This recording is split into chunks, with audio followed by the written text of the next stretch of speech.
E aqui na sala do Mulher.com, a gente vem com todo carinho receber a Juliana Caetano, que é psicóloga, psicopedagoga. E o nosso tema de hoje é bem atual. Bastante. Porque quem está na linha da educação fala muito.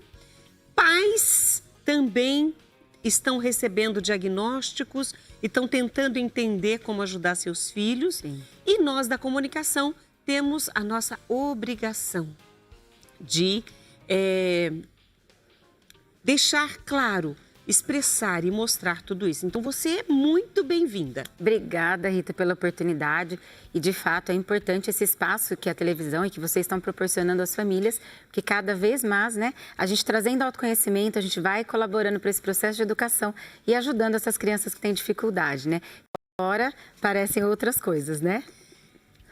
Aí você que está assistindo, vai falar, minha sobrinha foi diagnosticada com TEA, outro foi diagnosticado, meu sobrinho, meu filho, meu vizinho, foi diagnosticado com TDAH. E assim vai, são muitos diagnósticos.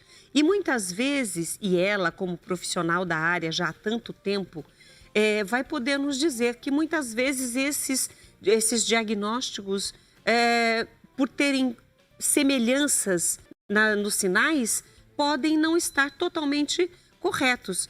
Pode ser uma dislexia, inclusive? Pode também, né? Hoje em dia, né, nós temos o cuidado de fazer um trabalho muito minucioso, né? Os profissionais trabalham de forma séria e adequada. Porque nós temos recebido na clínica alguns laudos com características de alguns transtornos e, de fato, não correspondem ali o que a criança está trazendo no concreto, ali no operacional, no dia a dia, né? Então, precisa tomar muito cuidado onde são feitos esses laudos, os diagnósticos, para que você entenda de fato se seu filho tem algum problema real, tá? Dentro do processo da dislexia, a dislexia é um transtorno neurobiológico, né? Da aprendizagem, ou seja, ela vem de forma hereditária. Óbvio que alguns fatores, né, acabam contribuindo para o agravamento desse transtorno, mas de fato ela é genética. E a dislexia não tem nada a ver com comprometimento cognitivo, no sentido de maturação, de inteligência, de eficiência. Então as pessoas funcionam, mas dentro do transtorno da dislexia tem outras dificuldades que vão aparecendo aí no processo de alfabetização, nos anos iniciais aí da vida. Pode dar um exemplo pra gente? Posso, claro. A gente começa a diagnosticar e trabalhar a dislexia, então na verdade, um transtorno de leitura, codificação das letras, ortografia e escrita.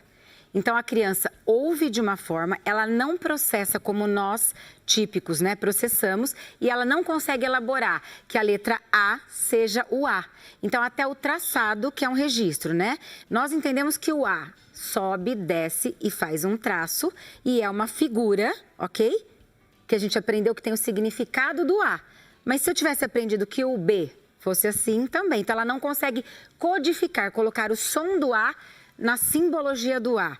Ela não consegue colocar o número 1, que é a quantidade 1, um copo, no desenho do número 1. Então, acontecem algumas trocas significativas. Por quê? Vem com transtorno neurobiológico no sistema nervoso central periférico. Quando você diz que ela não processa, ela não vê como nós vemos. Isso. Ela não consegue se apropriar da codificação junto com o significado. E a simbologia, na hora de verbalizar, não vem. Então, é muito difícil para ela entender que há, ou, por exemplo, a palavra amor, por exemplo, né?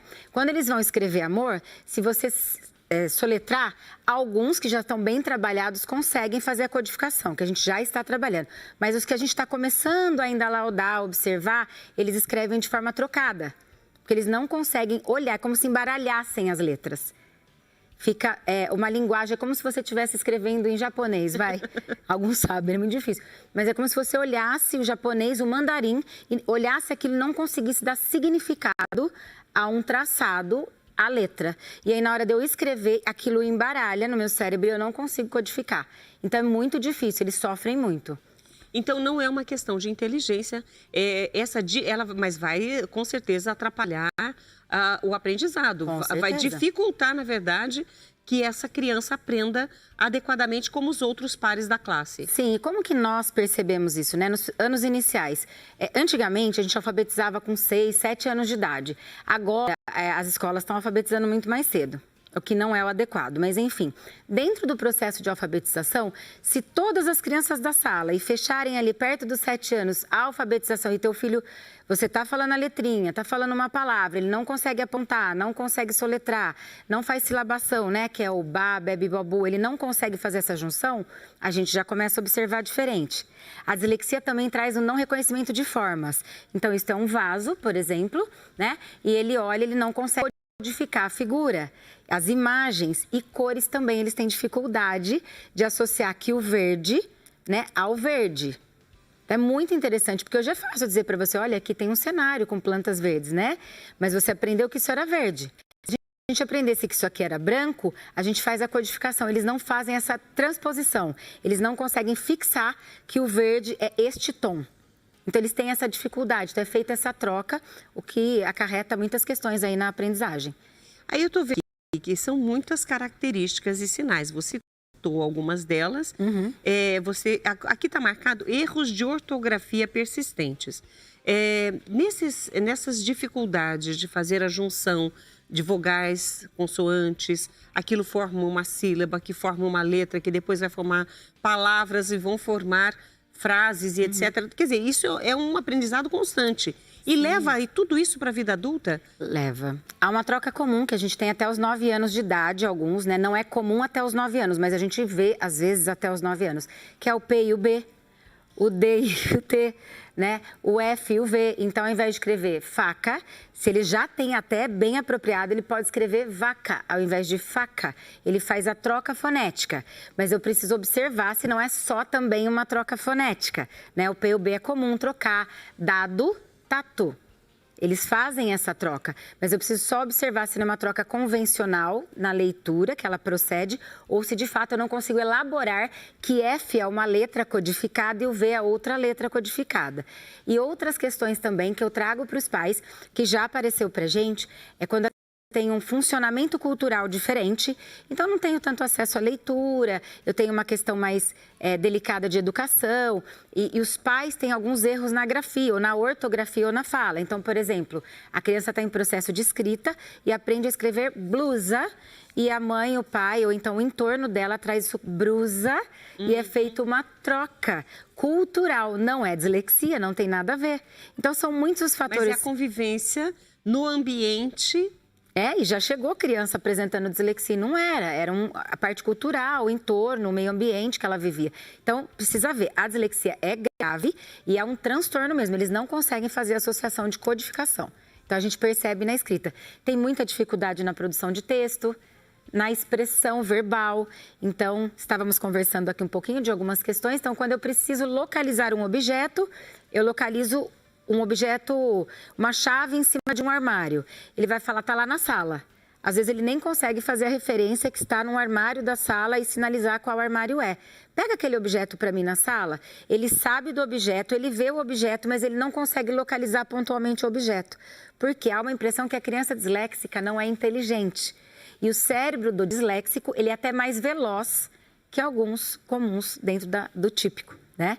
E são 3 níveis de dislexia. Então, assim, a gente precisa ver muito bem, estudar muito bem e precisa ter um corpo clínico para fechar esse diagnóstico. Mas esse diagnóstico, ele começa na escola, já que a dificuldade de aprendizagem identifica esses problemas?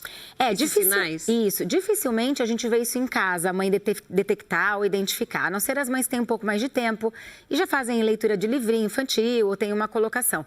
Mas na escola, a professora do Fundamental 1 ou do infantil, né, nos anos iniciais, já começa a perceber que a criança está em atraso, enquanto os demais evoluindo. E no bebê, quando tem aquela questão da fala, ali por volta dos 1 ano e 11 meses, 10 meses, alguns mais adiante, outros menos, demorou demais para falar, apresentou atraso, começa a ficar em alerta, porque a dislexia tem bastante a ver. Então, eu vou convidar conosco no próximo bloco, porque vamos dar continuidade a esse tema super importante, porque você pode ser um adulto que hoje percebe a sua dificuldade, mas lá atrás não teve diagnóstico e você vem amargando essas letrinhas, essas trocas, estas referências que deu lá atrás e pode complicar hoje ainda, né? Quer ficar comigo? Então fica. A gente só vai tomar um copo d'água e já volta, tá bom? Muito obrigada pelo carinho de vocês aqui no chat do nosso programa ao vivo no YouTube, @programamulher.com. E eu quero agradecer aqui a quem elogiou a nossa receita, quem só deu boa tarde. Então, vou falar os nomes aqui. A Maria Barros, a Sueli Dourado. Perguntas aqui para esse tema de dislexia que estamos conversando com a psicóloga e psicopedagoga Juliana Caetano. Mas nós temos aqui também a Lúcia de Fátima, que não só pediu benção mãe, mas também disse que estava uma delícia, que ela queria experimentar. Vem pra cá, corre aqui que dá tempo de você experimentar ainda. Obrigado aí a Olga Homer, que está sempre com a gente. E tem uma participação aqui que eu achei interessante, da Bernadette, sempre participando conosco, né, Bernadette? Obrigada, viu, querida? Ela colocou assim: quantas crianças incompreendidas por terem alguma dificuldade na escola? Com amor, apoio dos pais, a criança supera e avança. E é justamente nessa linha que nós vamos iniciar nesse bloco, porque falamos de sinais, falamos desses comprometimentos na vida dessa criança por muito tempo, se não tiver um diagnóstico bom, perfeito, para orientar e ter, aí a gente vai falar sobre tratamento ainda nesse bloco, mas a ajuda da escola, né, e também dos pais, creio eu, é fundamental. O que a Bernadette falou aqui tem sentido. O que ela falou é imprescindível, né? Toda criança, na verdade, com acolhimento, amor e atenção e direcionamento, nós conseguimos evoluí-la muito, né? Então, assim, dentro do quadro da dislexia pontualmente, a escola tem como papel só comunicar aos pais, avisar dessa dificuldade e dar o suporte necessário à criança nas atividades. Tem uma série de questões e apontamentos que dá para fazer, melhorar a forma de ensinar, do aprender, a troca ali com o professor fica diferente. E em casa também os pais têm que estar juntos, né? A criança com dislexia, ela tem que ter um ledor. Ela não está sozinha, ela não pode ficar sozinha. O ledor faz papel fundamental aí nesse processo de construção e crescimento do disléxico. Isso que você está colocando também já é uma intervenção, ou seja, não pode deixar sozinho, tem que ter acompanhamento da escola, tem acompanhamento médico. Você falou de uma equipe multidisciplinar, os pais devem estar juntos. Isso faz parte desse tratamento também? Sim, é um assunto muito amplo a dislexia, né? Mas nós identificamos primeiramente com uma fonoaudióloga, porque tem uma questão também auditiva, que conforme eu escuto, eu faço o reporte, tem a questão da decodificação. Se eu não escuto bem, eu tenho profundidade em dislexia, mudam os níveis. Eu tenho um psicólogo que vai trabalhar com essa criança e o psicopedagogo que vai estar acompanhando diariamente os estudos dessa criança, ou de 2 a 3 vezes por semana no mínimo. Então é importante que a escola também forneça um ledor, né, para essa criança, na prova, na atividade, que esteja aí junto com ela um acompanhante terapêutico nesse momento. Isso é fornecido pela escola? Algumas escolas, sim, têm equipe multidisciplinar que vai estar trabalhando, né, e fornece, mas nem todas têm esse acesso. No Estado e na Prefeitura, né, tem uma lei, que é a 14.254 de 2021, que dá direito e protege essas crianças um acompanhante terapêutico junto à escola. Então, se a sua filha, seu filho tem dislexia ou descalculia, também que é um sinal sintoma aí muito junto, né? E tem esse direito, você vai buscar, porque com base nessa lei, eles têm que fornecer um acompanhante terapêutico. E para isso precisa de um laudo médico? Precisa de um laudo médico, busque um neuropediatra primeiro, ele vai estar encaminhando para a fonoaudióloga para ver profundidades e perdas, né, se há, e depois diagnosticando com o psicólogo, fechando o quadro com o psicopedagogo, a criança vai ser encaminhada para tratamento. Superação e potencial dessa criança. Tem um caso, Rita, que eu queria te contar. Eu trabalhei com uma colega de educação alfabetizadora, fui 33 anos de escola e ela estava no Fundamental 1, nas bases iniciais. E ela alfabetizava e com o tempo eu descobri que ela tinha uma dislexia profunda. E foi muito curioso. Então, quer dizer, se eu trabalhar toda a parte da infância e criatividade, eu vou ter um excelente profissional. né? E ela, aos poucos, na pedagogia, com dificuldade de escrever textos na faculdade, porque ela era do interior de Minas e lá não tinha conhecimento, ela começou a estudar, se reelaborou e hoje ela é autora de livros. É a Cida Diniz, ela tem vários livros infantis escritos e ela é alfabetizadora. Muito difícil para ela, né? É um desafio, mas ela sempre se trabalhou dentro do processo com criatividade, usando várias ferramentas para ela poder se destacar no sonho dela de educação, que era ser professora. Então, eu imagino que ela teve todas as dificuldades até ter esse diagnóstico, ela identificar qual era verdadeiramente o problema dela. E hoje é uma escritora. Que lindo! É lindo. E como superar? Trabalhando todos os pontos positivos da criança, né? A gente tem mania de criticar muito a criança. Então, vamos trabalhar tudo que ela tem de bom. Se ela toca bem, se ela joga futebol, se ela anda bem de skate, se ela se desenvolve em outra área. Qual é? E vai trabalhando e trazendo, como a Bernadette falou, acolhendo, até que ela vá criando. Você consegue criar subterfúgios e ferramentas para ela poder melhorar e crescer dentro desse processo, porque ele é pontual. Agora, você falou de andar de skate, um esporte, alguma coisa que desenvolva essa criança, os pais devem ficar de olho e apoiar. Porém, hoje é muito confortável para os pais o uso de telas. Sim. Entregar um celular, a criança fica quietinha, não dá trabalho, a mãe e o pai conseguem fazer tudo o que querem, inclusive usar suas próprias telas. Não estou criticando ninguém, estamos falando do que é realidade, né? Aqui a gente não está criticando ninguém. Mas hoje o uso excessivo de telas é uma realidade, né? Isso prejudica? É um assunto longo, mas assim, para resumir, o uso de telas deveria ser proibido até, no mínimo, o início dele com 12, 13 anos. Né? As crianças não deveriam ter tela. Dentro do processo da dislexia, óbvio, não tem nada a ver com o transtorno. E nem vai piorar, nem melhorar, nada disso. Mas é óbvio que agrava o uso coletivo de telas em crianças típicas ou atípicas, porque a tela tem uma demanda de excesso de dopamina no cérebro o tempo todo e diminui aí a concentração, a atenção, né? E sem contar que vocês, pais em casa, sabem que já no próprio celular temos uma quarta linguagem. Então, para quem tem a dislexia, fica mais complicado ainda. E o fator distrator é complexo. Então, tela, eu sou contra mesmo, até no mínimo 12, 13 anos. As crianças não devem ter tela. Isso é uma recomendação, é uma orientação, na orientação, verdade. Sim. Nós temos ainda mais um tempinho e eu gostaria que você falasse, você falou sobre acompanhamento em rede pública e precisa desse laudo. Então, as mães e pais, enfim, às vezes a avó percebe pela experiência que tem algo diferente com aquela criança, ela está com dificuldade, a professora, enfim, pais ouçam os professores, não estão... E o que eu vou falar aqui agora é porque eu tenho no meu hall de amigos muitos professores. E tem professores que falam assim, nossa, a gente não pode, em reunião de pais, conversar, nem que seja separado com os pais. Olha, leve seu filho ao médico, à orientação, para ver se essa dificuldade. E tem pais que mandam e-mails, cartas e coisas para a escola, porque esse professor está falando que meu filho não aprende, não sei o quê. E, na verdade, não é nada disso. É uma forma de tentar ajudar a própria criança. Então, o meu alerta aqui agora vai para os pais. Pais, tentem entender também esses professores que querem ajudar seus filhos.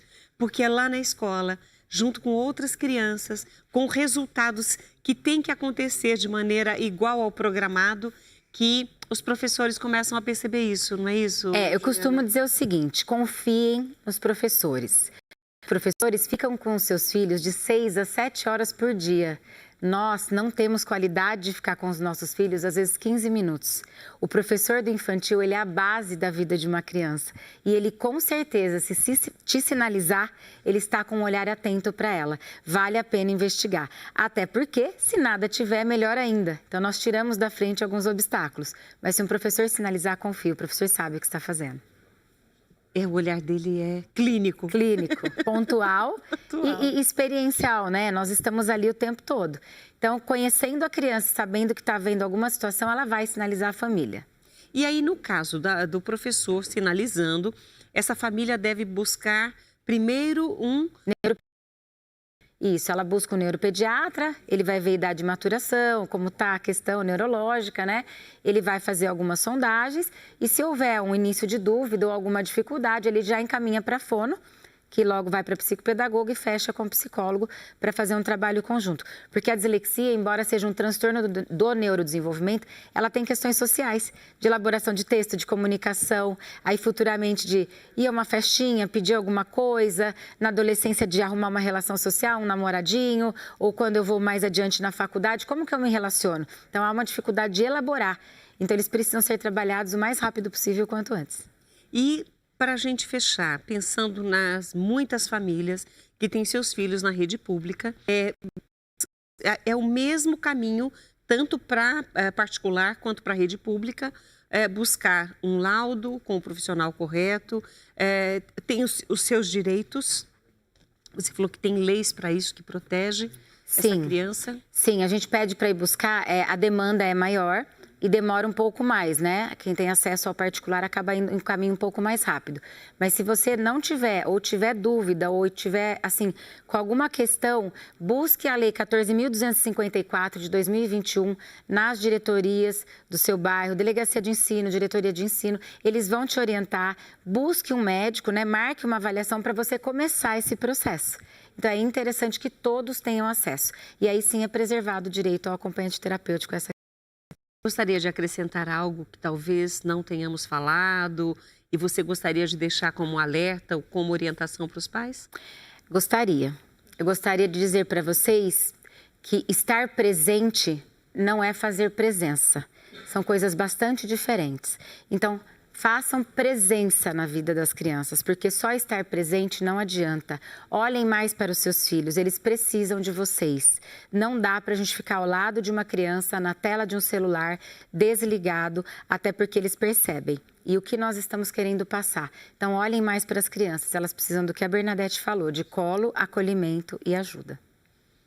Olha, e não, já ia encerrar, mas tem uma pergunta aqui e eu preciso fazê-la. Que tá aqui. Vamos lá. Despertar você.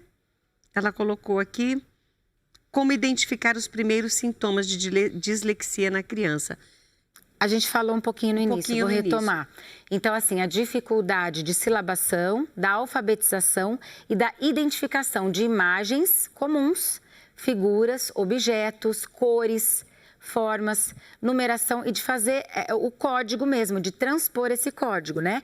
Então, se você está ensinando A, E, I, O, U, são as vogais, ele não consegue de nenhuma forma acessar, não entender que a caixinha de leite do mercado é leite, quando você fala, e trazer a palavra leite associado, por exemplo, a uma imagem, começa a observar. Se ele não consegue se comunicar, mamãe, eu quero isso, não elabora. Não consigo montar frases, então começa a ficar de olho nessa fase. É na fase de alfabetização que a gente tem a virada aí de chave. Eu quero agradecer aqui, conversamos com muito carinho com a Juliana Caetano, psicóloga e psicopedagoga, graduada em Pedagogia e Educação Especial pela PUC Campinas, especialista em relações interpessoais na escola, na construção da autonomia moral, lato sensu pela Unifran, integrante do corpo docente do SENAC também, especialista em acredita... Como que é? É uma certificação de... eu acredito... Deixa eu ver? Aqui. É uma especificação que a gente faz em treinamento, né? Para observar a criança desde a infância, né? Perfeito. O nome Traumas todo em inglês é muito longo. Isso. Não sou tão... Palestrante, conferencista, psicanalista clínica pelo Instituto Carlos Mussato. Essa é a profissional que hoje esteve conosco e nos ajudou bastante. Mais uma vez, obrigada, Juliana. Obrigada, Rita, pela oportunidade e o tempo, por trazer conhecimento à população. Isso é fundamental.